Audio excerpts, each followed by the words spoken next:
പിതാവിൻ്റെയും പുത്രൻ്റെയും പരിശുദ്ധാത്മാവിൻ്റെയും നാമത്തിൽ ആമേൻ. പ്രിയപ്പെട്ട സഹോദരങ്ങളെ, നല്ല പ്രഭാതത്തെയും നല്ല ദിവസത്തെയും ഓർത്ത് ദൈവത്തിന് നന്ദി പറയുന്നു. കാരണം ഇന്ന് ഞാനും നിങ്ങൾ ജീവിച്ചിരിക്കുന്നു. അതിന് തന്നെയാണ് നന്ദി പറയാനുള്ള ആദ്യത്തെ കാരണം. ബോധത്തോടെ, ആരോഗ്യത്തോടെ, സ്വർഗീയ ലക്ഷ്യത്തോടെ ജീവിക്കുന്ന നിങ്ങളും ഞാനും. ഇന്ന് നമ്മുടെ നോയമ്പ് തുടങ്ങുന്ന ദിവസമാണ്. ഈ നോയമ്പ് തുടങ്ങുന്ന ദിവസത്തിൽ ഇന്ന് രാവിലെ ബലിയിൽ പങ്കെടുത്തപ്പോൾ ഒരു പിതാവ് പറയുന്നത് കേട്ടു, പരിഹാര ജീവിതത്തിനാണ് നോയമ്പ്. പരിഹാര ജീവിതത്തിന്. അതെ, അങ്ങനെ തന്നെയാണ് ഞങ്ങൾ ആത്മായ സഹോദരങ്ങൾ വിശ്വാസികൾ വിശ്വസിക്കുന്നത്. പരിഹാര ജീവിതം. ഈ പരിഹാര ജീവിതം നിത്യതയ്ക്ക് വേണ്ടിയുള്ളതാണ്. നിത്യതയ്ക്ക് വേണ്ടി പരിഹാര ജീവിതം ജീവിക്കുമ്പോൾ ഉറപ്പായിട്ടും കഴിഞ്ഞുപോയ ഇന്നലകളിലെ പോരായ്മകൾക്ക് പരിഹാരം ചെയ്തുകൊണ്ട് ജീവിക്കുക. ഇന്നലെ നടന്ന വഴി തന്നെ ആയിരിക്കും ഇന്ന് അതേ വഴിയിൽ തെറ്റ് ചെയ്യാതെ ജീവിക്കുക. ഇന്നലെ നടത്തിയ കച്ചവടങ്ങളിൽ തന്നെ കൊള്ളലാഭമുണ്ടാക്കാതെ ജീവിക്കുക.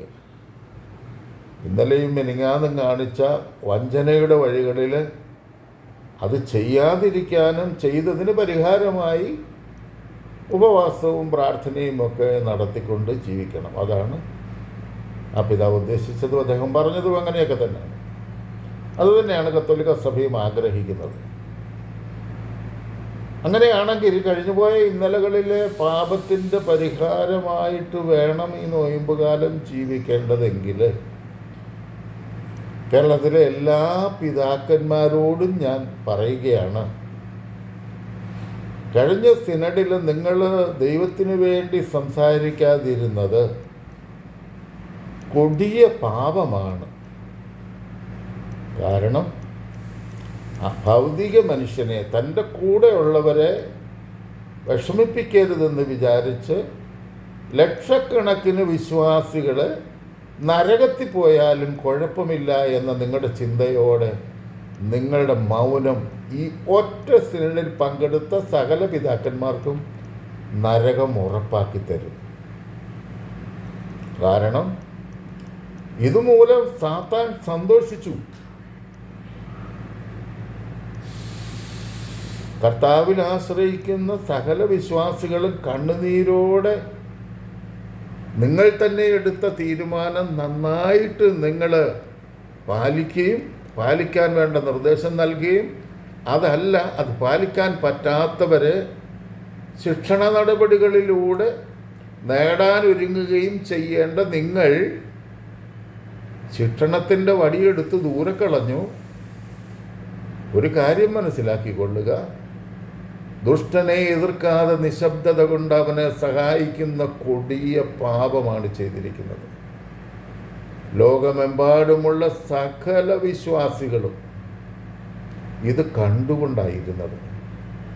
അവരുടെ എല്ലാം ചങ്കിലുണ്ടായ നൊമ്പരം, ദൈവമേ, അങ്ങയുടെ സഭയെ നിത്യനാശത്തിന് വിട്ടുകൊടുക്കുന്ന അധികാരത്തിലിരിക്കുന്ന ഈ പിതാക്കന്മാർ, ഭീകരമായ സങ്കടമാണ്. എല്ലാവരും ചോദിക്കുന്നത്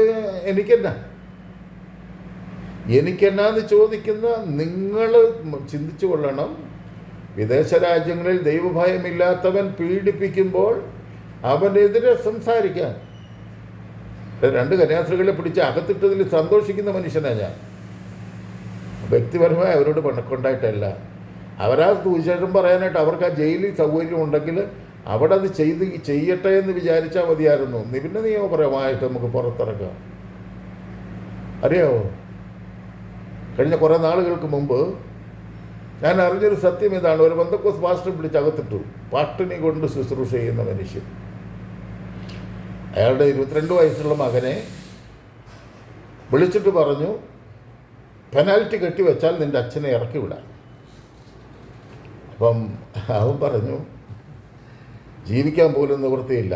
ഞങ്ങൾ പിന്നെ ദൈവവിശ്വാസം കൊണ്ട് സൃഷ്ടാവ് ഞങ്ങളെ ഏൽപ്പിച്ച ജോലി ഞങ്ങൾ ചെയ്യുകയാണ്. അപ്പോഴാണ് ഞങ്ങളെ പിടിച്ചകത്തിട്ട്. അതുകൊണ്ട് കാശ് തന്നിട്ട് എൻ്റെ അപ്പയും അമ്മയും ഞാൻ ഇറക്കാനായിട്ട് പണമില്ല. അപ്പോൾ അപ്പയും മോനും കൂടെ പറഞ്ഞു. അപ്പം മോനോട് പറഞ്ഞു, വേണ്ട, നീ കാശ് അടയ്ക്കണ്ട, ഞങ്ങളിവിടെ കിടക്കട്ടെ മോനെ. എടാ, പൗലോസ്ലീഹ കിടന്നതൊക്കെ പറഞ്ഞിട്ടുണ്ടോ നമ്മളല്ലേ?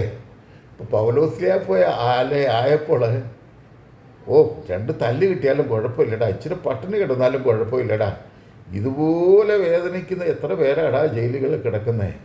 സാരമില്ല മോനെ, നമുക്ക് അവരെ കൂടെ രക്ഷിക്കണ്ടേ. എന്തൊരു അത്ഭുതമാണ് എനിക്ക് തോന്നിയത്.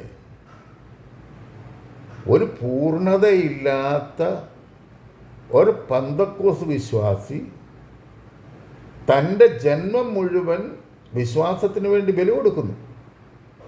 ഇവിടെ ഇതാ പൂർണ്ണതയുള്ള കത്തോലിക്ക സഭ. അതെ, അങ്ങനെ തന്നെ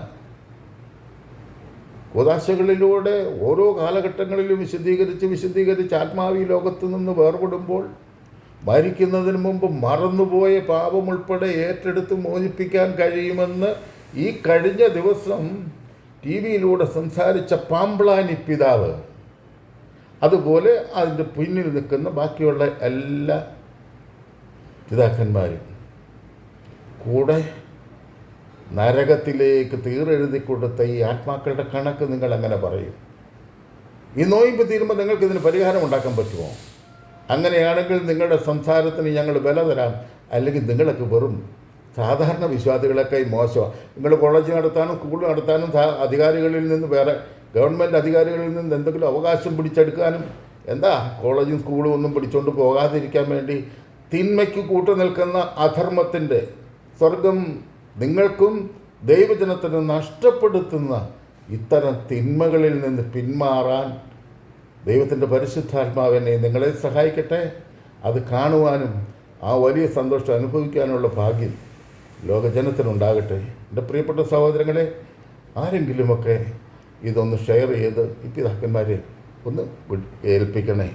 ഇത് വലിയ പരസ്യം കിട്ടാൻ വേണ്ടി പറയുന്നതല്ല. സത്യം പറയാതിരുന്നാൽ ഈ പറയാത്തവനും കള്ളനായി മാറും. അതുകൊണ്ട് പറയുന്നതാണ്. ദൈവം നിങ്ങളെല്ലാവരെയും അനുഗ്രഹിക്കട്ടെ. ആമേൻ.